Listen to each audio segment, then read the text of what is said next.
ang kamatayan. Ang tao may kaluluwa, espiritu at katawan. Sa Genesis 2 verse 17 po ay dyan unang nagkasala ng kamatayan sa bansa. At ang kabayaran ng kasalanan ng kamatayan, Roma 6:23. Nakda sa tao ang mamatay minsan pagkatapos ay paghukom. At ating subaybayan ang buhay ni Lazaro at ang mayaman. May isang mayamang lalaki na nakasuot ng mamahaling damit at kumakain ng masasarap na pagkain araw-araw. May isa namang pulubing puno ng galis na ang pangalan ay Lazarus. Dinadala siya sa labas ng pintuan ng bakuran ng mayaman. Scraps will fall from my table. But then with the dog, Gusto niyang makakain kahit ng mga tira-tira lang na nahuhulog galing sa mesa ng mayaman. it's infected.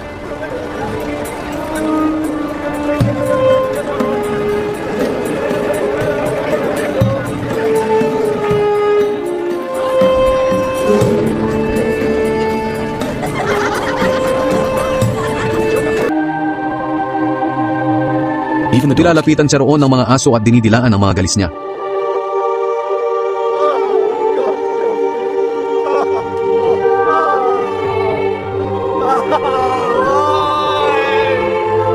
Namatay ang pulubi at dinala ng mga anghel sa piling ni Abraham. Namatay din ang mayaman at inilibing.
Alms.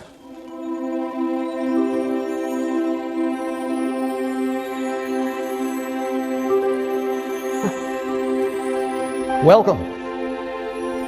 Father Abraham? Yes. Yes, I am Abraham. Welcome to paradise. Paradise? Yes, Lazarus. Paradise!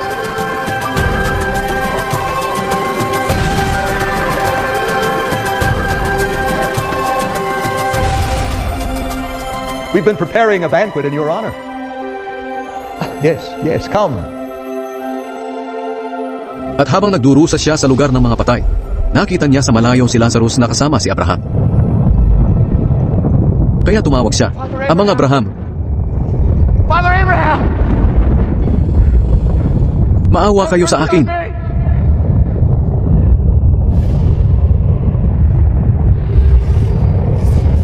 I saw you with Lazarus.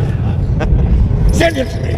Utusan niyo po si Lazarus na isawsaw ang daliri niya sa tubig at ipatak sa dila ko para lumamig-lamig ang pakiramdam ko dahil hirap na hirap ako dito sa apoy."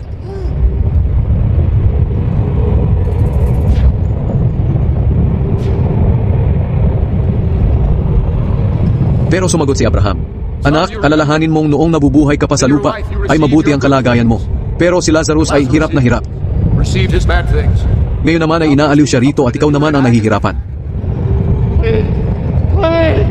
Isa pa, hindi maaari ang sinabi mo dahil may malawak na bangin sa pagitan natin. Ang mga nandito sa amin na gustong pumunta riyan ay hindi makakatawid at ang mga nariyan sa inyo ay hindi rin makakatawid dito. Sinabi pa ng mayaman, "Kung ganoon, Amang Abraham, nakikiusap ako sa inyo, papuntahin ninyo si Lazarus sa bahay ng aking ama para bigyan ng babala ang 5 kapatid na lalaki tungkol sa lugar na ito ng paghihirap nang hindi sila mapunta rito." Sumagot si Abraham, "Nasa kanila ang mga isinulat ni Moises at ng mga propeta. Dapat nilang pakinggan ang mga iyon." Sumagot ang mayaman, hindi po sila makikinig doon ang mga Abraham. Pero kung may patay na mabubuhay at pupunta sa kanila, magsisisi ang mga iyon. Pero sinabi ni Abraham, kung ayaw nilang makinig sa mga isinulat ni Moises at ng mga propeta, hindi rin sila maniniwala kahit may patay pa na muling mabuhay at mangaral sa kanila. Ow! Lee! Ow! Wait! Ow!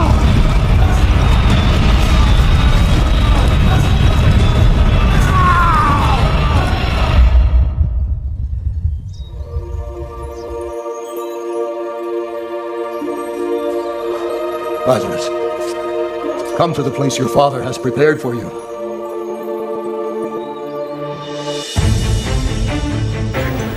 Ikaw ang Mesyas.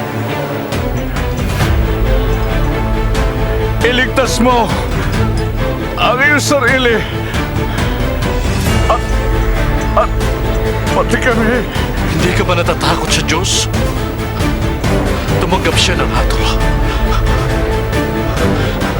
Tulad mo, at wala siyang kasalanan.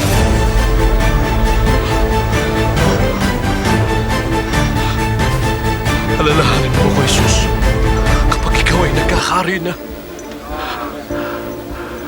Ako, ngayon din isasama kita sa paraiso.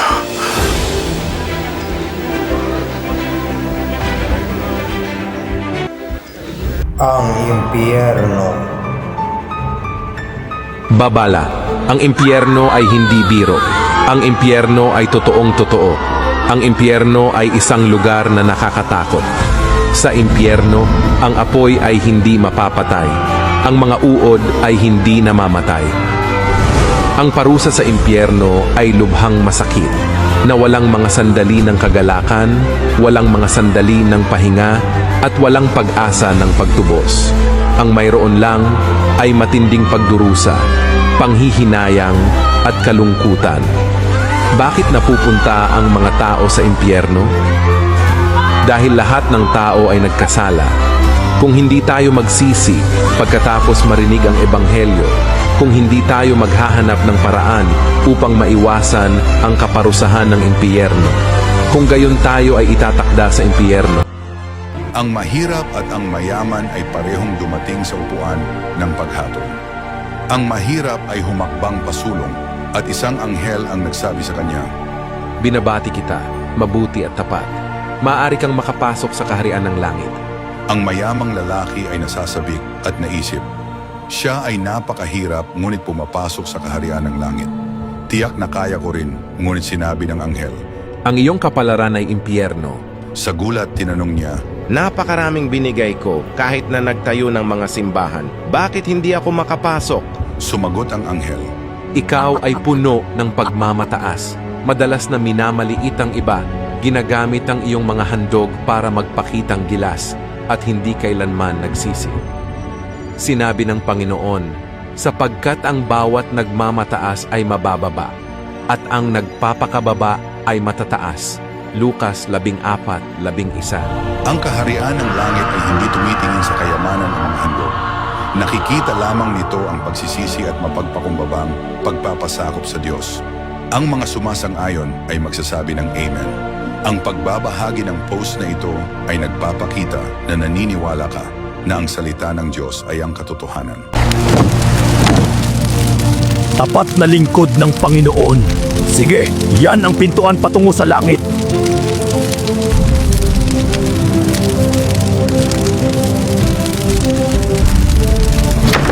Mananampalataya rin ako. Gusto ko rin pumasok sa langit. Langit! Langit! Bilisan! Pasok na! Hindi lahat ng naniniwala sa Panginoon ay makakapasok sa langit. Pumila para tumanggap ng parusa. Impyernong humihila ng dila. Nilinlang mo ang Diyos, nilinlang mo ang mga tao, at ininsulto mo ang iyong mga magulang at matatanda. Ilang kasamaan na ba ang nagawa ng iyong bibig? Impyerno ng tansong haligi. Hindi ako Sinungaling! May pamilya ka, ngunit gumagawa ka ng sexual na imoralidad. Malaking kasalanan ito. Isang mag-asawa ang naniwalang dahil lamang sa kanilang paniniwala sa Panginoon, hindi na sila mapupunta sa impyerno. Naniniwala kami sa Panginoon! Ngunit maligamgam ang iyong pananalig. Paminsan-minsan ka lang nagsisimba at nagdarasal, pero kadalasan ay iniiwan mo ang Panginoon. Pagkaingit, pagmamataas, pagsisinungaling, paglalasing, hindi mabilang na mga kasalanan. Kumpletong parusa sa impyerno.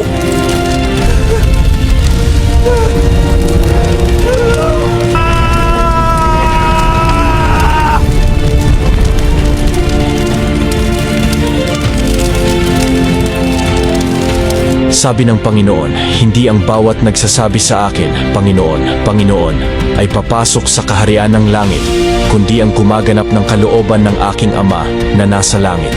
Kung niniwala ka sa mga salita ng Diyos at handang sundin ang kanyang kalooban upang makapasok sa kaharian ng langit, isang malakas na amen, sumali sa isang libreng fellowship, at matuto pa ng higit pang mga katotohanan tungkol sa pagpasok sa kaharian ng langit. Ano nga ba ang itsura ng langit? Dahil kung ating makikita ang konsepto ng langit sa ating mga napapanood ng pelikula, ay ibang-iba ito sa sinasabi ng banal na kasulatan. Ating pag-usapan ito, mga kaibigan.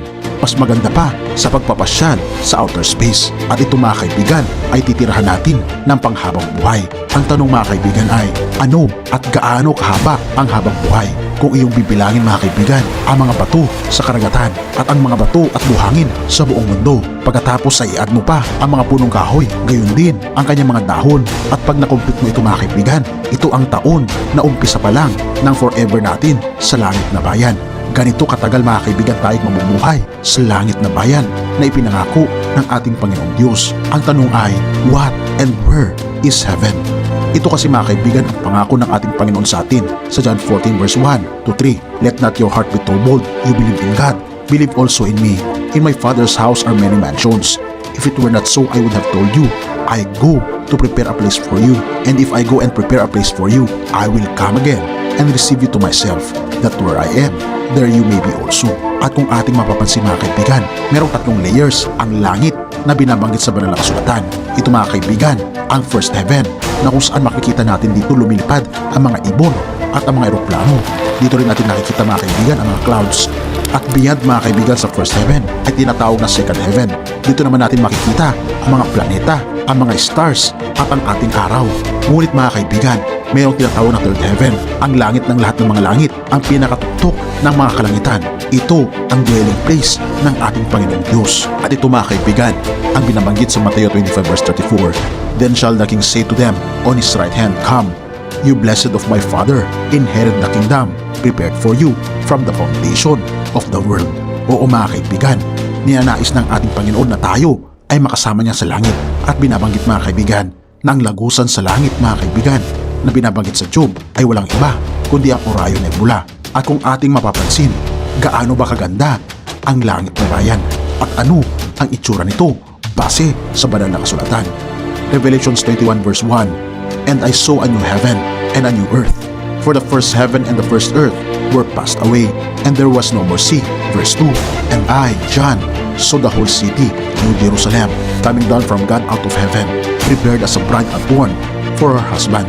Ito, mga kaibigan, ang itsura ng langit. Ang langit, mga kaibigan, na tinutukoy dito ay binabanggit sa Revelations 21. Binabanggit ka dito, verse 12, ang langit, mga kaibigan, had a wall great and high, and had 12 gates, and at the gates 12 angels, and names written thereon, which are the names of the 12 tribes of the children of Israel. And verse 14, And the wall of the city had 12 foundations, and in them the names of the 12 apostles of the Lamb. Dito natin makikita, mga kaibigan, na mayroong 12 pundasyon ang langit at 12 gates na kung saan nakasulat dito ang mga pangalan ng 12 tribo ng Israelita. Ibig sabihin, sila, mga kaibigan, ang naging pundasyon ng pananampalatayang Kristiyano sa lumang tipan. Habang sa mga pundasyon, mga kaibigan, ay makikita naman dito ang 12 disciples na kung saan sila ang naging pilar ng pananampalataya sa bagong tipan.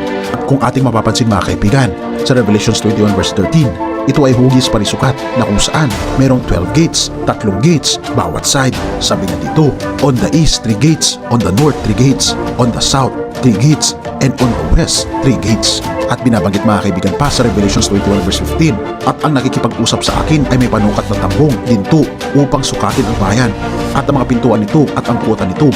At ang pagkatayo ng bayan ay parisukat, at ang kanyang haba ay gaya ng kanyang luwang, at sinukat niya ang tambo ang bayan ay 12,000 estadyo o 2,400 kilometers ang haba, at ang luwang at ang taas nito ay magkakasukat.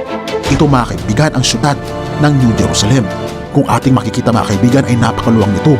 Ito lamang ang parang Manila ng buong kalangitan. Kumbaga ito ang sentro mga kaibigan na syudad sa langit na bayan na ito ang titirahan ng mga taong nanampalataya sa ating Panginoon. Sa verse 17 binabanggit dito, at sinukat niya ang kuta nito ay 144 na siko o 64 meters ayon sa sukat ng tao sa makatuwid bagay ng isang anghel. Sa verse 18, ito mga kaibigan ang nakakamangha, ang itsura mga kaibigan ng langit na bayan, at ang malaking bahagi ng kuta niya ay haspe. Wow! At ang bayan ay dalisay na ginto na katulad ng malinis na bubog. Oo mga kaibigan, ang itsura ng kalangitan ay puros ginto, at makikita natin dito ang mga mahalagang mga bato na sobrang mamamahal, pero sa langit mga kaibigan ay natural lang ito. Ito mga kaibigan ang binabanggit sa libro ng Revelasyon, ang mga mahalagang bato na natural lang mga kaibigan sa langit na makikita natin. Ito mga kaibigan sa verse 19 makikita ang jasper, sapphire, chalcedony, emerald, sardonyx, sardius, chrysolite or chrysoberyl, beryl, topaz, chrysoprase, jacinth at amethyst. Kung ating makikita, ito mga kaibigan ay mahalagang mga bato na nagkakalaga ng milyones, kahit ito lamang mga kaibigan ay maliit lamang. At sa langit na bayan mga kaibigan, wala ng graba, wala ng hollow blocks na gagamitin para sa mga material ng ating bahay, sapagkat ang ating mga bahay mga kaibigan ay gawa lahat sa mahalagang mga bato katulad ng diamante at mga precious stones na aking nabanggit. At syempre mga kaibigan, hindi mawawala ang ginto. Sa verse 21 mga kaibigan, binabanggit niya dito, at ang 12 pintuan ay 12 perlas, at bawat pinto ay isang perlas. At ang lansangan ng bayan ay dalisay na ginto na gaya ng nanganganinag na bubog. Oo mga kaibigan, napakaganda ng gate ng langit, sapagkat ito mga kaibigan ay purong perlas. Kung inyong mapapansin mga kaibigan, ang perlas ay ginagawa mga kaibigan ng ilang daang taon ng isang kapibe, na ang perlas mga kaibigan ay nabubuo sa pamamagitan ng mga luha ng kapibe dahil mga kaibigan sa mga irritants. At ito mga kaibigan ay nabubuo at nagiging perlas, na ang ibig sabihin niya mga kaibigan na perlas na gate doon sa langit na bayan ay sa ating pagpasok pa lang makikita natin mga kaibigan ang mga iyak natin, ang mga luha na ibinuhos natin dahil sa paghihirap dito sa lupa.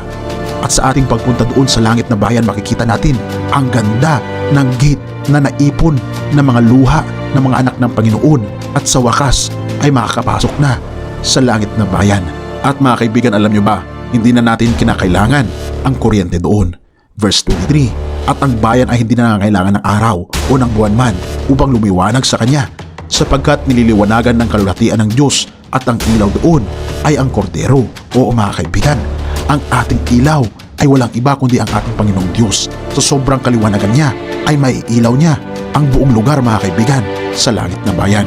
Pahayag 21 verse 1, ipinakita rin sa akin ng anghel ang ilog na nagbibigay buhay. Ang tubig nito ay kasing linaw ng kristal na dumadaloy mula sa trono ng Diyos at ng Kordero. Oo mga kaibigan, ganito kaganda ang langit na bayan, na sa ilog pa lang mga kaibigan ay makikita natin na ito ay umaaninaw na kristal na sobrang linaw at sobrang linis. At ganoon din mga kaibigan, ang ating Panginoong Hesus ay makakapiling natin sa langit na bayan.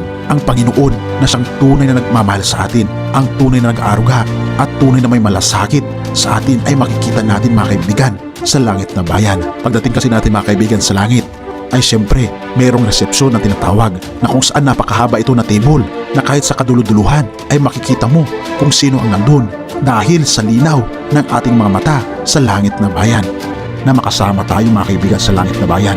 dahil doon makikita natin ang ating katawan na magiging immortal. Pahayag 22 verse 2, sa gitna ng lansangan ng lungsod, sa magkabilang tabi ng ilog ay may punong kahoy na nagbibigay ng buhay. Namumunga ito ng 12 beses sa isang taon, isang beses sa isang buwan.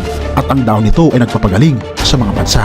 Oo mga kaibigan, mayroon doong puno na tinatawag na Tree of Life na kung saan nagbubunga ng 12 na klase ng bunga bawat buwan.